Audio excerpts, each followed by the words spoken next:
शाम के समय जब महल से अपने सभा से लौट कर आए कि सांझ समय शानंद नृप गयों कैकेयी गे।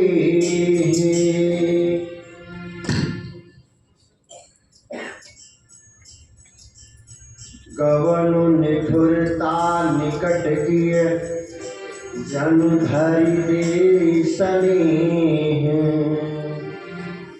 संध्या के समय राजा दशरथ जी कैकेयी के महल में आए। मानो साक्षात स्नेह ही शरीर धारण करके निष्ठुरता के पास गया हो।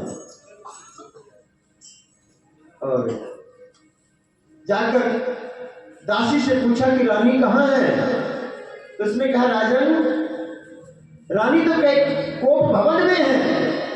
जब सुना नाम कोप भवन का तो राजा तो समझ गए कि कुछ तो गड़बड़ जरूर है।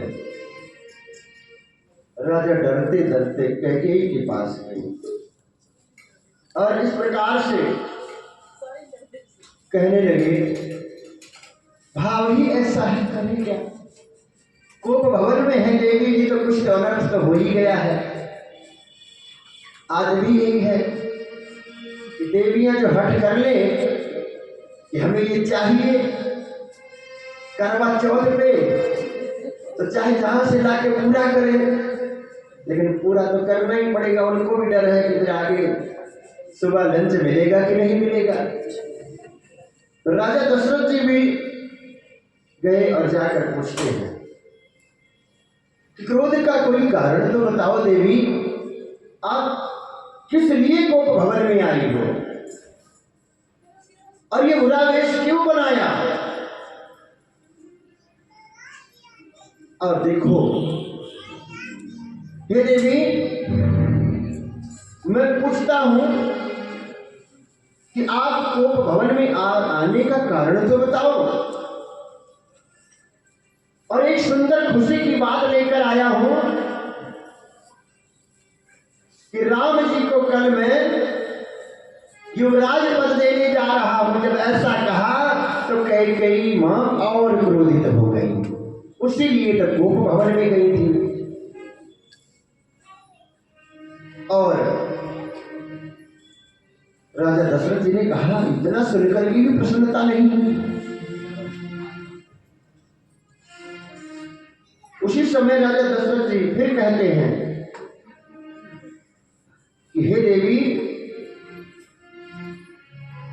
आप ये बताओ कि अगर ये चाहती हो कि किसी ने तुम्हारा अहित किया हो, कोई राजा ही क्यों ना हो, उसको मैं प्रजा बना सकता हूं।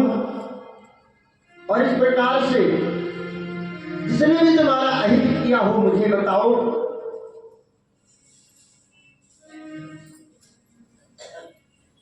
राजा दशरथ जी कहते हैं, देवी जी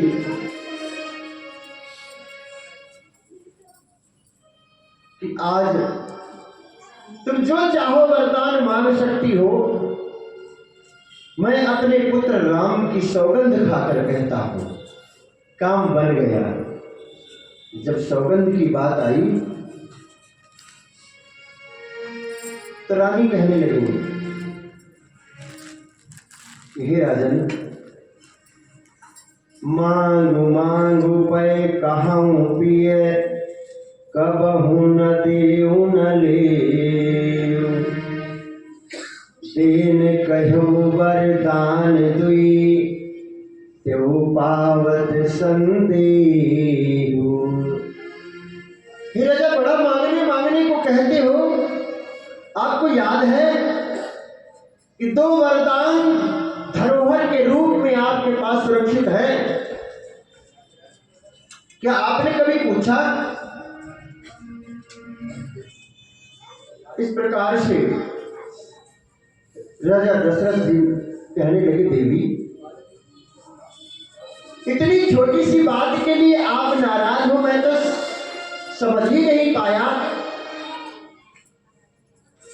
मांगो जो तुम्हें मांगना है, तो वरदान मैं जरूर दूंगा। ये रघुकुल की मर्यादा है। मेरे बाबा मानस में कहते हैं, क्या कहते हैं? रघुकुल रीति सदा चली आई, प्राण जाई बरु वचन न जाई। श्री राम जय राम जय जय राम, श्री राम जय राम जय जय राम, श्री राम जय राम जय जय राम, श्री राम जय राम जय जय राम। हे देवी, ये रघुकुल की रीति है कि प्राण भले चले जाएं, लेकिन वचन नहीं खाली जाएगा। तो जब मांगने लगी वरदान, तो क्या वरदान मांगती हैं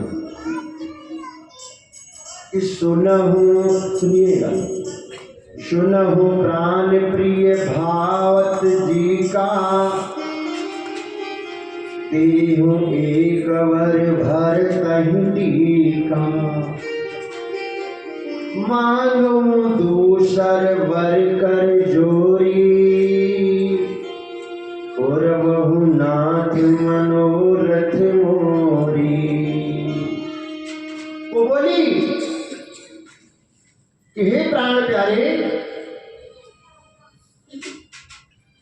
मेरे मन को भाने वाला एक वर तो मुझे ये दो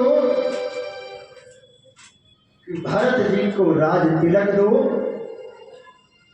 और दूसरा वर भी मैं हाथ जोड़कर मांगती हूं। तापस वेश विशेष उदासी, और 14 वर्ष राम वनवासी। क्या मांगा माता के लिए?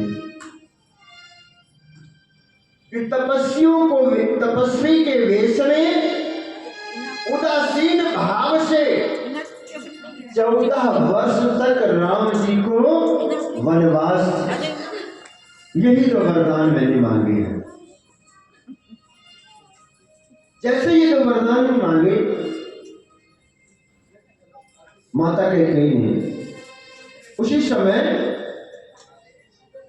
राजा दशरथ जी सहम गए। बताओ कहां तो उत्सव हो रहा था कि कवन अवसर का भयं, गयो नारी विश्वास। मैंने नारी का विश्वास कर लिया। जोग सिद्ध फल समय जिमि, जतिहा अविद्यानाश। स्त्री का विश्वास करके, नारी का विश्वास करके मैं वैसे ही मारा गया जैसे योग की सिद्धि रूपी फल मिलने के साथ योगी को जो अविद्या है वो नष्ट कर देती है। और इस प्रकार राजा अपने मन में बड़े दुखी हैं। राजा कहते हैं कि हे देवी, मोरे बाबा तुलसी जी बहुत ही भाव से गा रहे हैं इस मानस में। कहते हैं कि 2 संतान हैं, मोरे भरत राम दुई आखी, साध्य कहूँ कर शंकर शासी। श्री राम जय राम जय जय राम, श्री राम जय राम जय जय राम, श्री राम जय राम जय जय राम, श्री राम जय राम जय जय राम। हे देवी, राम और भरत तो मेरी दोनों आंखें हैं, और आज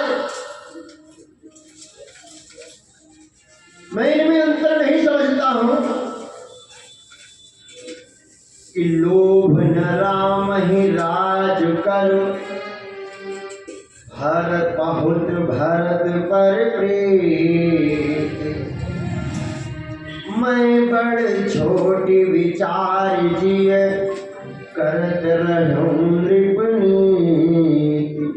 राम जी को, मेरे राम को राज्य का कोई लोभ नहीं है। और हे देवी, ये तो मेरे मन का विचार है कि मैंने ही छोटा और बड़ा का भाव समझ करके राम जी के लिए घोषणा कर दी थी। हे देवी, ऐसा ना करो, मेरे राम को मेरे आंखों से दूर ना करो।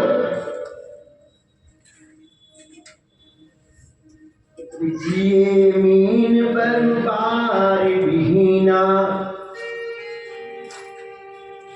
बिना जल के मछली रह सकती है, लेकिन मैं अपने राम के बिना नहीं रह सकता हूं।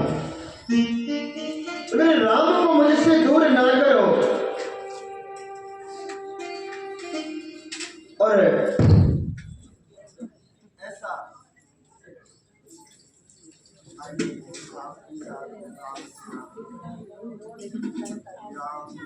राम जय जय राम, श्री राम जय राम जय जय राम, श्री राम जय राम जय जय राम, श्री राम जय राम जय जय राम, राम जय राम जय जय राम, जय राम जय जय राम। भक्तों,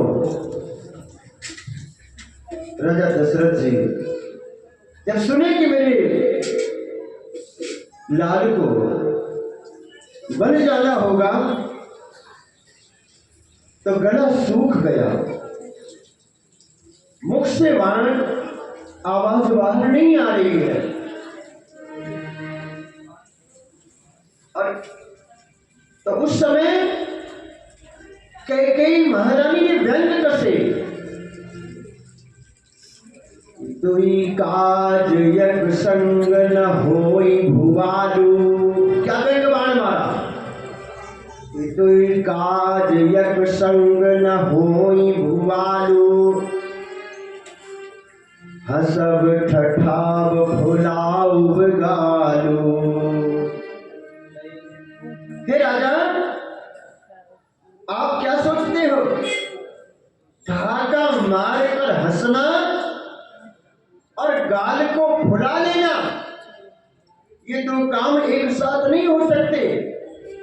या तो आप हंसोगे और या गाल को ही फुलाओगे। क्या ये दोनों काम एक साथ हो सकते हैं? आप अपने आप को दानी भी कहते हो और कंजूसी भी करते हो। या तो वचन प्रतिज्ञा को छोड़ दो और या तो अपने मन को धैर्य धारण करो।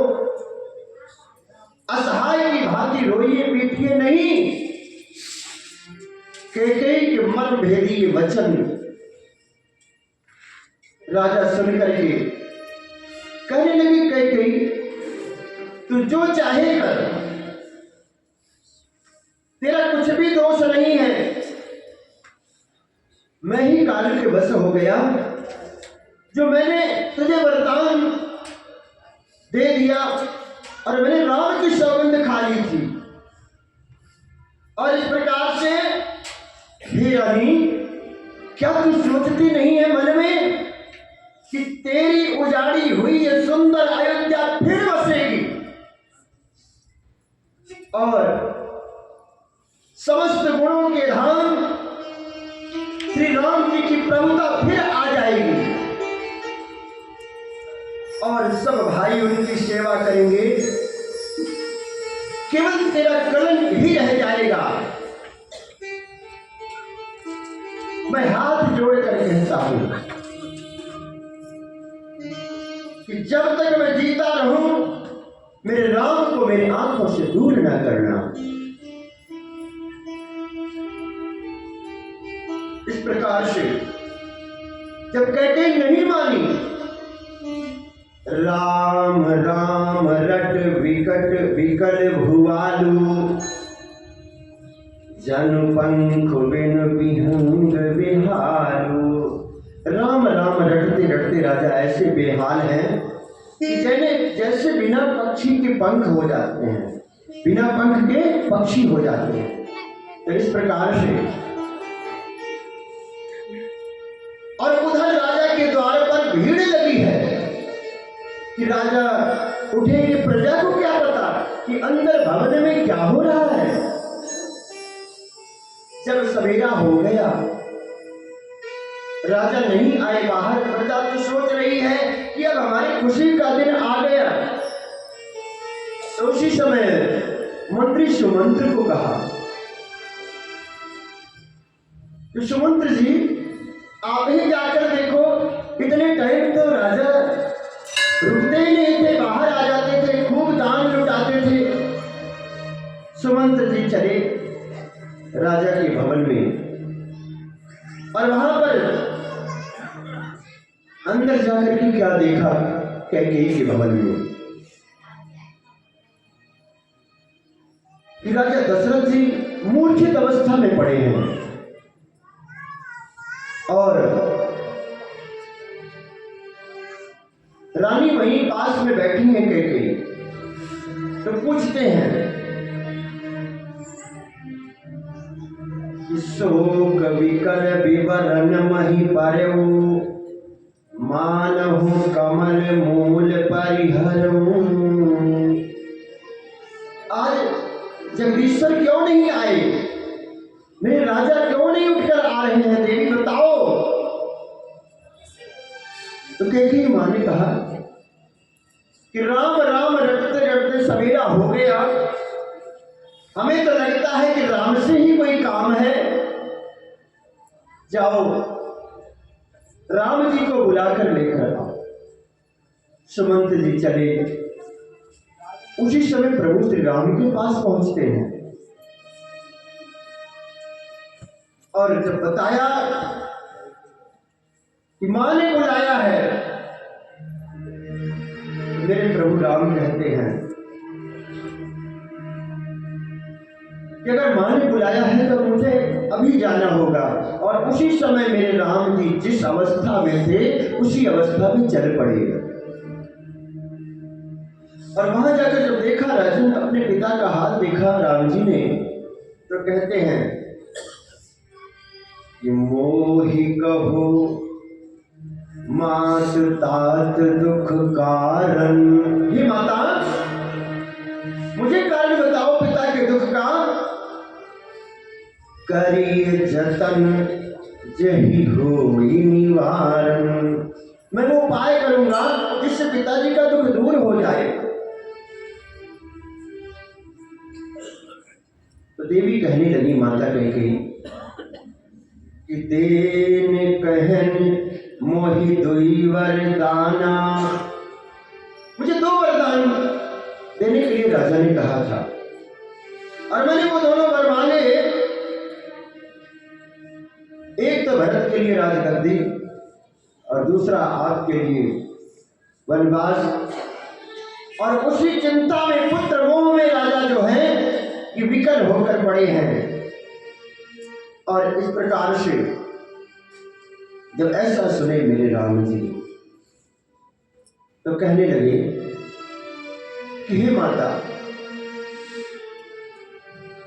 वही पुत्र बड़भागी है जो माता पिता के वचन का पालन करने वाला हो। हे जननी, हे मेरी मां, सारे संसार में आज अगर मैं जाऊंगा वन में तो मुनियों से मिलन होगा और मेरे प्राण प्रिय भाई भरत को राजगद्दी मिलेगी। ऐसा भाव आया।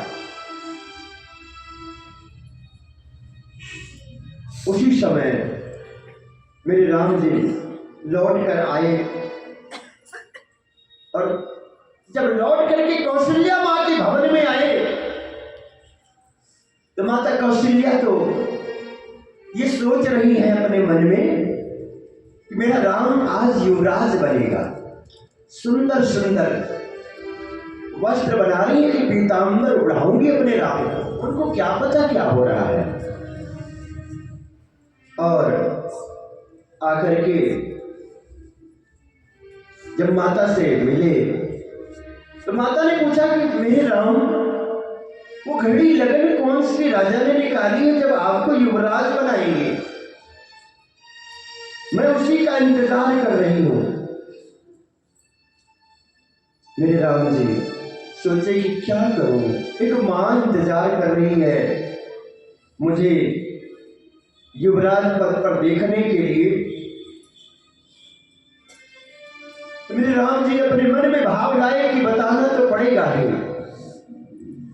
कहने लगे कि हे माता, मुझे मेरे पिता ने राज दिया है, लेकिन कौन सा राज? कानन राज, वन का राज दिया है। जब वन का राज सुना माता कौशल्या ने तो वस्त्र हाथ से गिर गई। माता कौशल्या रोने लगी कि हे पुत्र, अगर पिताजी ने ये कहा है कि बन जाओ तो मैं मां के अधिकार से रोक सकती हूं, लेकिन मैं ये पूछती हूं कि इसमें क्या मां और पिता दोनों का ही विचार है, दोनों की आज्ञा है? अगर मां और पिता की दोनों की आज्ञा है तो आप जरूर वन को जाओ। हे मेरे राम,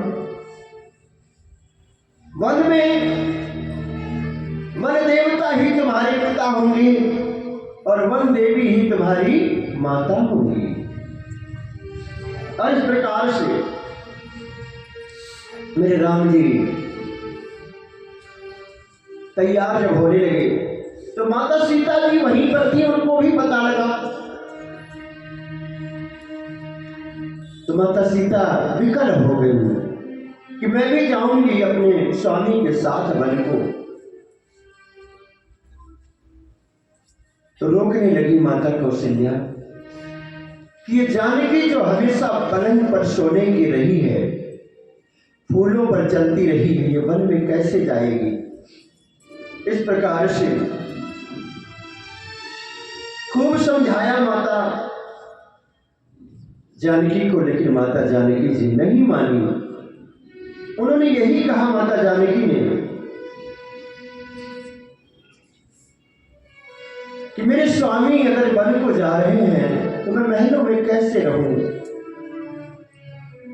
और इस प्रकार जब समझ गई माता कौशल्या कि ये भी नहीं रहेगी, अगर मैंने रख लिया तो ये अपने प्राण को नहीं रखेगी, माता सीता जी तैयार हो गई। उसी समय लखन जी को पता लगा कि भैया राम वन को जा रहे हैं। लखन जी आए कि भैया मैं भी अब अवध में नहीं रहूंगा, मेरा अवध तो वही है जहां मेरे राम हैं। मेरे राम जी ने कहा कि जाओ मां सुमित्रा से आज्ञा लेकर आओ। उसी समय लखन जी मन में सोचे, ये क्या कह दिया प्रभु ने? अगर मां ने आज्ञा ना दिया तो मैं कैसे जाऊंगा? और मां के पास पहुंचते हैं।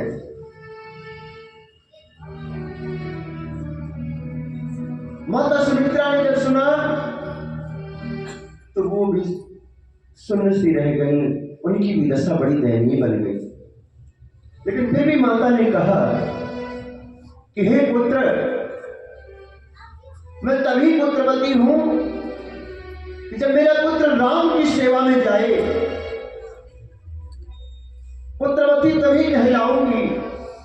सभी नारियों को ये चाहिए कि राम की सेवा में सभी अपने पुत्रों को लगाएं, तभी पुत्रवती होना कहलाएगा। और इस प्रकार से राम जी, लखन जी और माता सीता जी तैयार होते हैं। वन जाने के लिए कई वन कर वस्त्र ले आई। तो ब्राह्मण पत्नियां समझाने लगी, हे देवी, ये तुम अच्छा नहीं कर रही हो, क्योंकि वन तो राम को था, तुम सीता के लिए क्यों ले आई वनकर वस्त्र? और फिर भी राम जी मेरे नहीं माने। वो पीतांबर जो वन का वस्त्र आया था धारण कर लिया, और इस प्रकार अब वन के लिए जब निकलने की तैयारी हुई तो मेरे राम जी लखन जी के साथ और माता जानकी के साथ राजा दशरथ जी के पास आज्ञा मांगने के लिए जाते हैं। और जिस समय आज्ञा मांगने के लिए पहुंचे, क्या कहा मेरे राम जी ने कि पितो आशीष आयसु मोहि दीजे, हर्ष समय विस्मय मत कीजिए। हे पिताजी, मुझे वन जाने की आज्ञा दीजिए, और यह तो बहुत ही सुंदर कार्य है, अब विषाद दुख ना करो। और जब राम जी की आवाज सुने महाराज, तो नेत्रों को खोल कर देखते हैं मेरा पुत्र मेरी आंखों के आगे बन जा रहा है। और जब राम जी चलने लगे वन की ओर, तो राजा दशरथ जी फिर से वहीं पर आंख बंद करके लेट गए। राजा मूर्छित हुए, और जिस समय मेरे राम जी वन को जा रहे हैं, गुरु जी को बुलाया, है गुरुदेव, 1 वर्ष का अन्न मेरे हाथों दान करवा दो, ये प्रजा सारी खाती रहे। और मेरे राम लखन जानकी वन को जा रहे हैं। उनको होश आया जब राजा दशरथ जी को, तो सुमंत्र मंत्री से कहा कि मेरे राम लखन कहां तक पहुंचे हैं, जाओ रथ लेकर जाओ, उनको थोड़ी दूर ले जाने के बाद वापस ले आना। लेकिन मुझे पता है मेरा राम लौटकर आने वाला नहीं है, क्योंकि वो मर्यादा पुरुषोत्तम है। राम अगर ना लौटे तो कोई बात नहीं, लेकिन जानकी को जरूर ले आना, क्योंकि जानकी आएगी तो कभी ससुराल में रहेगी और कभी अपने मायके में जाके रहेगी। जिस समय मेरे राम पिता हो रहे हैं, अवध के नरनारी क्या कहते हैं, अरे मां तूने क्या ठानी। आइए उस भाव के साथ कि मां तूने क्या ठान लिया, आज मेरे राम को वन भेज दिया। चलिए सभी भाव के साथ चलते हैं। हाँ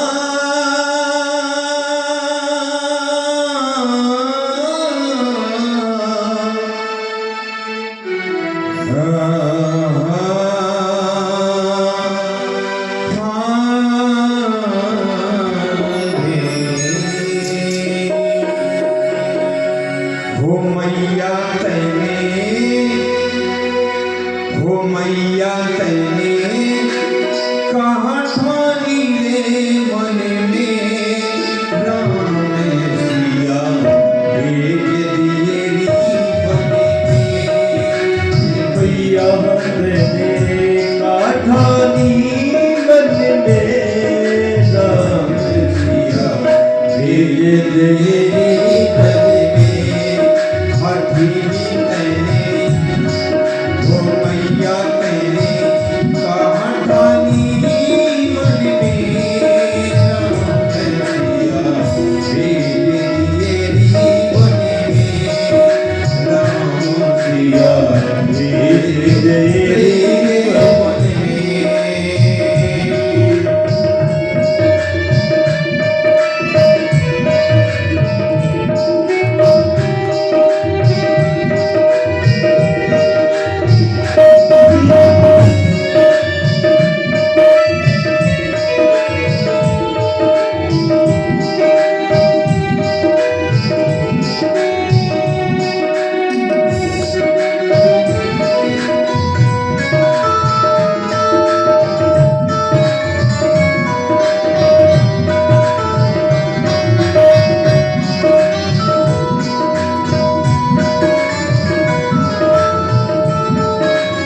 रोही जायो भरत के रोही जायो तेरी करनी देखी न जायो तेरी करनी देखी न जायो तेरी करनी देखी न जायो तेरी करनी देखी न जायो अपनो पद कहने आप कमायो अपनो पद कहने आप कमायो भरत के घर में राम सिया तेरी बन में राम सिया तेरी बन में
छोड़े वहाँ नहीं बढ़िया महल छोड़े वहाँ नहीं बढ़िया सुत मारी संग दो भैया तुम्हारी संग दो भैया काहू वृक्ष करी भी जाति होंगे काहू वृक्ष करी भी जाति होए तीनों में घन में राम सिया भेज दिए वन में राम सिया भेज दिए वन में ओ मैया तैने हठीली तैने ओ मैया तैने हठवानी वन में राम सिया भेज दिए वन में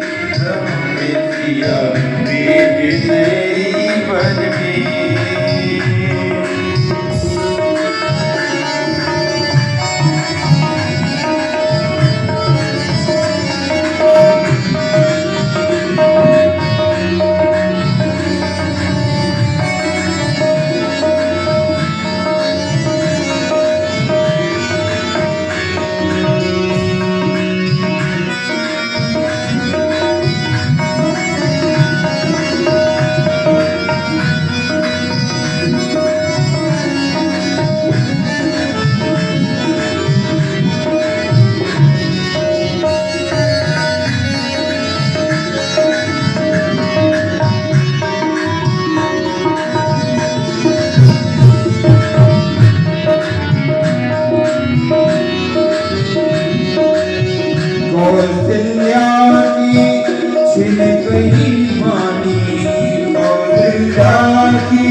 राम जी के वन जाते समय दुखी हैं।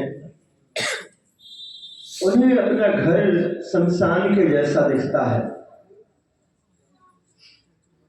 रास्ते में मेरे राम जी जब वन जा रहे थे तो हाथी घोड़े जो थे सभी रो रहे थे, मेरे राम आज वन जा रहे हैं। और इस प्रकार सबने विचार किया जब मेरे राम ही नहीं तो हम क्या करेंगे घर रह करके। सारे अपना घर छोड़ करके चल पड़े कि मैं भी राम जी के साथ जाऊंगा। और इस प्रकार सारे अवधवासी चले मेरे राम जी के साथ। तो प्रथम निवास जो मेरे राम जी के वनवास का हुआ तमसा नदी के किनारे। राम जी ने कहा अवधवासी मेरे पीछे पीछे यहां तक आ गए, मुझे तो बहुत दूर वन में जाना है, कहां लेकर जाऊंगा। रात्रि वहीं विश्राम हुआ नदी के किनारे।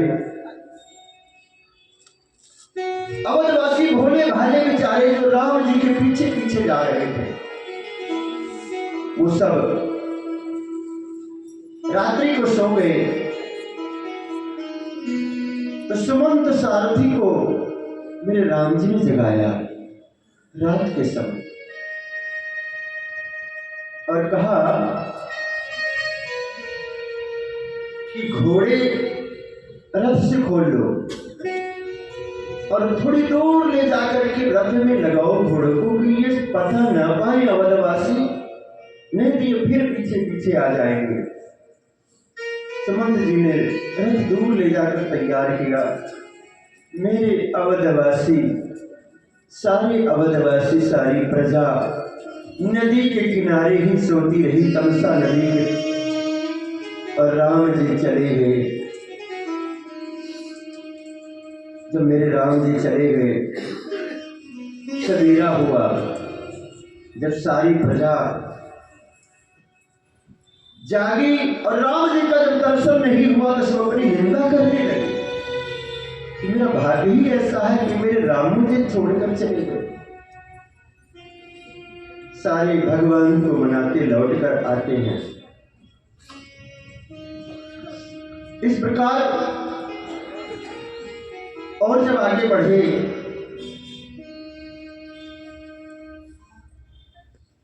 तो गंगा के पास, गंगा नदी के किनारे, वहां पर निषाद राज से भेंट हुई। निषाद राज ने जब भगवान को पाया तो भगवान के चरणों को प्रणाम किया और कहने लगा प्रभु मेरे भाग्य है कि आज मेरे राम मेरे पास चलकर वन में आए हैं। कहने लगा हे नाथ मेरी कुटिया में चलो, मेरे पास रहो। मेरे राम जी ने कहा नहीं निषादराज, मेरी प्रतिज्ञा है कि मैं वन में ही रहूंगा और केवल वन के फल फूल ही खाऊंगा।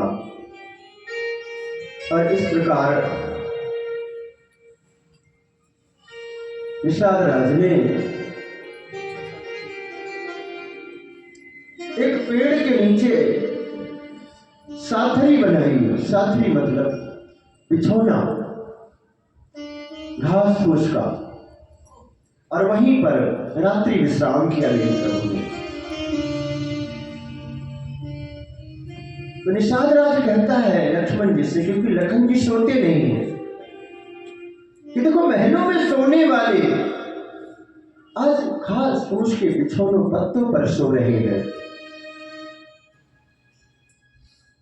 तो लखन जी कहते हैं हे निषादराज, इसमें किसी का दोष नहीं है, ये कर्म की बातें हैं। और इस प्रकार से मिलना बिछड़ना ये संसार की गति है। सवेरा हुआ बरगद के पेड़ का दूध मंगवाया जब मेरे राम ने, निषाद राज वहीं पास बैठा और वो दूध लेकर के जो सर के बाल थे राजमहलों वाले, मेरे राम जी वो जटा बना रहे हैं, सन्यासी का वेश ले रहे हैं।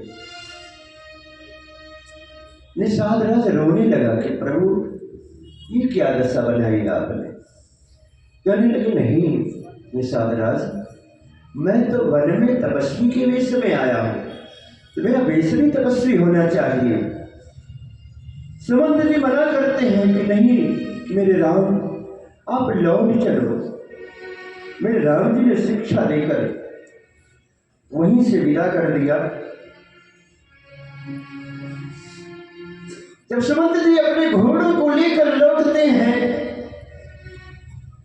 कलेजे पर पत्थर रखे तो घोड़े नहीं आ रहे हैं। वो घोड़े हिरनाते हैं राम जी की ओर देख करके कि हमें क्यों ले जा रहे हो मेरे राम से दूर। सुमंत जी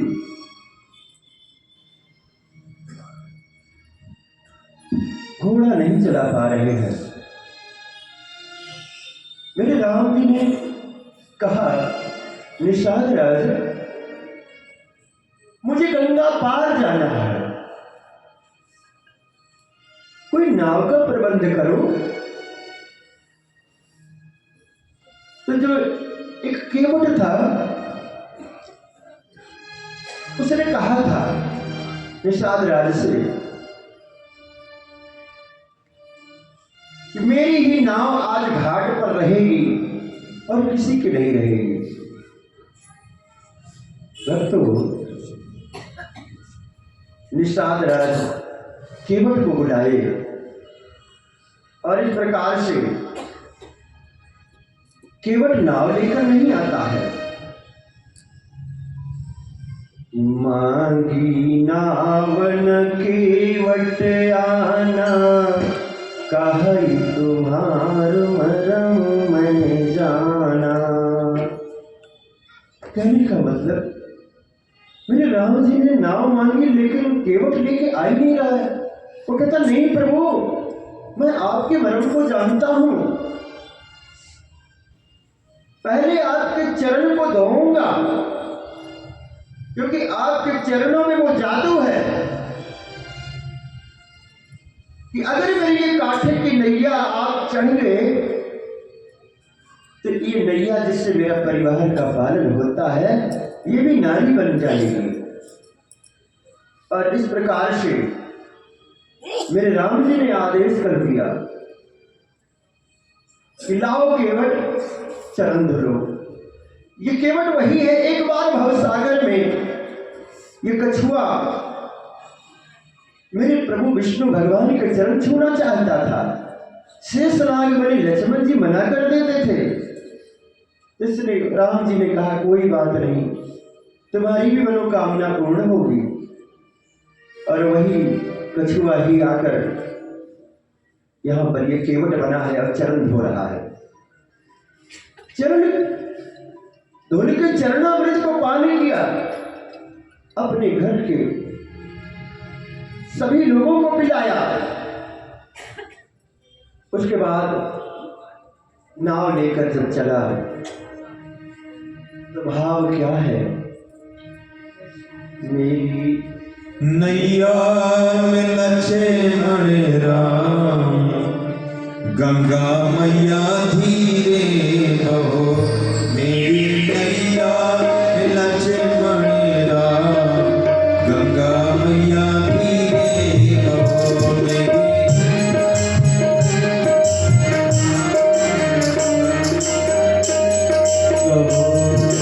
नैया में लक्ष्मण राम, गंगा मैया धीरे बहो।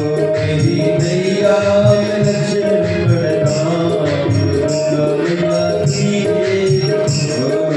धीरे बहो मैया धीरे बहो, धीरे बहो मैया धीरे बहो। धीरे बहो मैया धीरे बहो, धीरे बहो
गंगा दशरथ के राजा दशरथ के राजा दशरथ के लक्ष्मण राम गंगा मैया धीरे मैया में लक्ष्मण राम गंगा मैया धीरे मैया में लक्ष्मण राम गंगा मैया धीरे मैया में लक्ष्मण राम गंगा मैया धीरे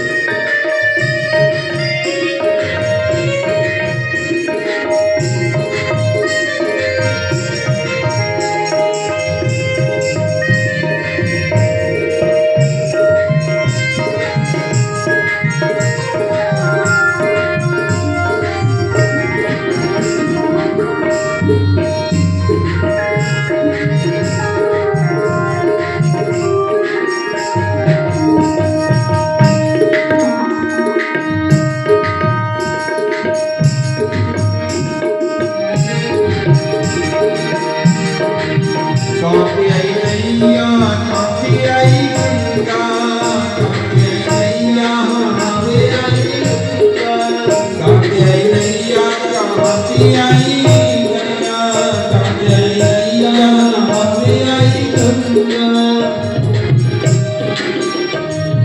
कांति आई लक्ष्मण राम गंगा मैया धीरे हमारे कांति आई लक्ष्मण राम गंगा मैया धीरे बहो मेरी नैया में लक्ष्मण राम गंगा मैया धीरे बहो मेरी नैया में लक्ष्मण राम मैया धीरे बहो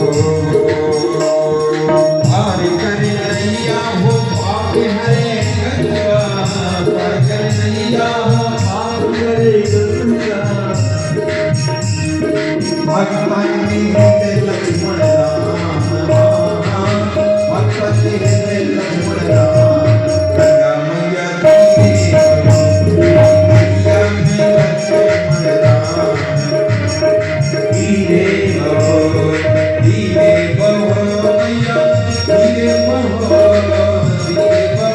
मैया धीरे बहो मेरी नैया में मेरी नैया में लक्ष्मण राम गंगा मैया धीरे बहो लक्ष्मण राम गंगा मैया धीरे बहो मेरी नैया में लक्ष्मण राम गंगा मैया धीरे बहो मेरी नैया में लक्ष्मण राम गंगा मैया धीरे बहो मेरी नैया में लक्ष्मण राम गंगा मैया धीरे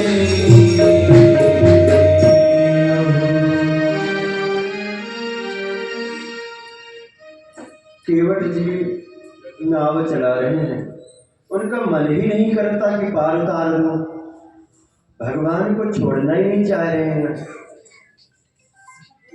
उसके बाद जब गंगा पार करवाए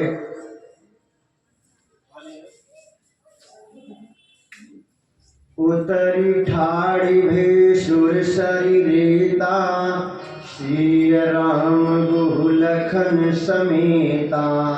गंगा के उस पार पहुंच के खड़े हुए तो उसी समय अच्छा नाव में चढ़ो तो एक नियम है कि उतराई भी देनी पड़ती है।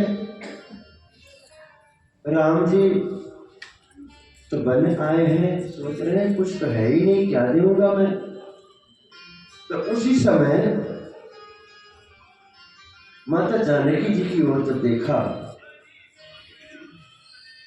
तो माता जानकी जी समझ गई कि अब मेरे स्वामी देना चाहते हैं लेकिन कुछ है नहीं, तो इसलिए विचार कर रहे हैं। मैया जानकी ने जो सोने की मुद्रिका पहनी थी उतार करके दिया कि केवट को उतराई दे दो। मेरे राम जी जब उतराई देने लगे तो केवट ने हाथ जोड़कर प्रणाम किया कि प्रभु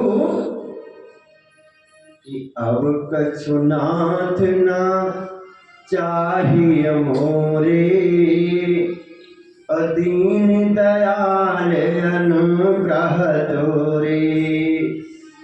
फिरती बार मोहि जो देवा, सो प्रसाद में सिर धरि लेवा।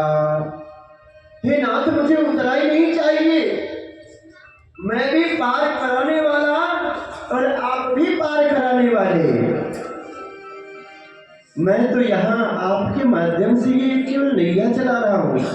अरे आप तो भवसागर पार कराने वाले हो। जब मैं आऊँगा तो आप वहाँ पार कर देना, हिसाब किताब बराबर हो जाएगा।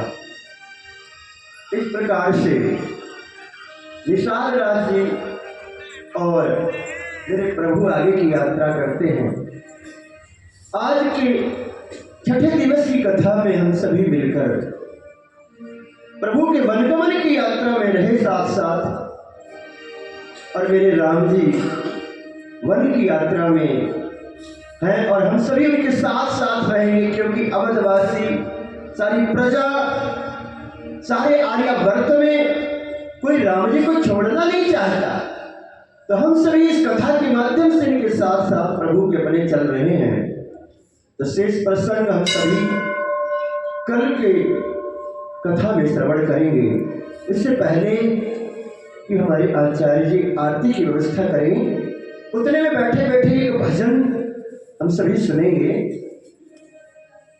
क्योंकि मेरे राम जी जगाने निकले हैं।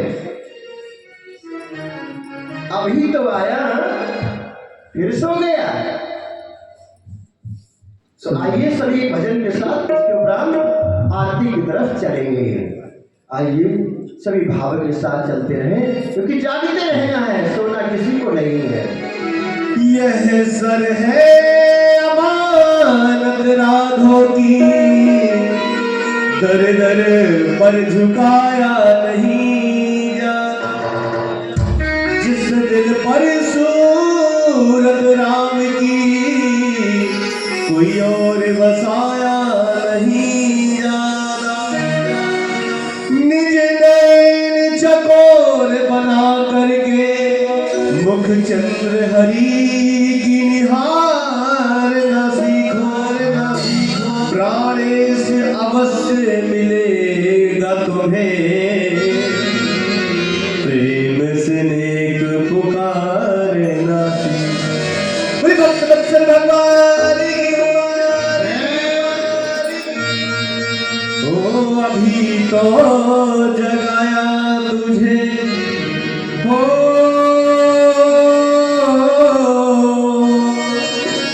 अभी तो जगाया तुझे फिर सो गया। परदेसी तेरा वक्त हो गया, परदेसी तेरा वक्त हो गया। अभी तो जगाया तुझे हो, अभी तो जगाया फिर सो गया। उठे परदेसी तेरा वक्त हो गया, परदेसी तेरा वक्त हो गया।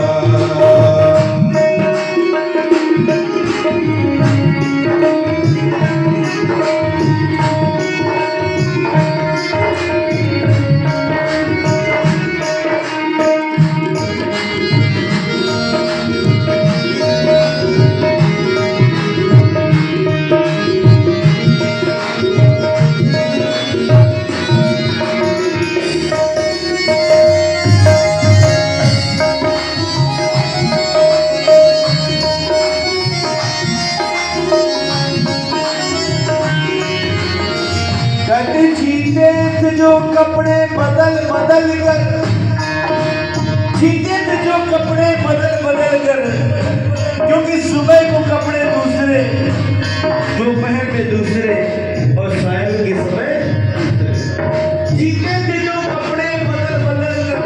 देखो आज जा रहे कंधे बदल बदल, क्यों? मौत की गोद में जब सोया न कोई बिछोना होगा, हम होंगे हमारी तन्हाई होगी। और एक शमशान का कोना हो।